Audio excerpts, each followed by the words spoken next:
Hello everyone, আমি আবারও চলে এলাম কালী পুজোর একটা নতুন ব্লগ নিয়ে। এই ব্লগটা হচ্ছে কালী পুজোর পরের দিনের একটা ব্লগ। কালী পুজোর দিন সারা রাত জেগে ভোর 5টার সময় বাড়ি এসে ভোর 5টা থেকে সকাল 7:45 পর্যন্ত ঘুমিয়ে এখন আমরা রেডি সেডি হয়ে প্রায় 9টার সময় বেরিয়ে পড়েছি মানকড়ে ঠাকুর দেখতে যাবো বলে।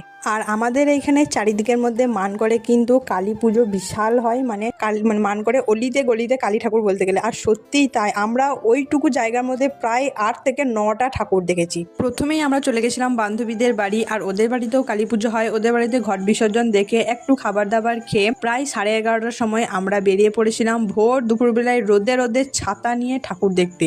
তোমরা শুধু আমার এনার্জিটা ভাবো, মানে আগের দিন সারা রাত জেগে 2 ঘন্টা ঘুমিয়ে আমি এখন আবার জার্নি করে এসে এখন কিছু খাবার দাবার খেয়ে এখন আবার 11:30টার সময় দুপুরবেলায় রোদে রোদে এখন ঠাকুর দেখতে বেরিয়েছি। ঠাকুর দেখবো, তাও আবার বান্ধবীদের সাথে। তার যে একটা আনন্দ, সেই আনন্দটা কিন্তু আমার এই ক্লান্তিটাকে একদমই দূর করে দিয়েছে।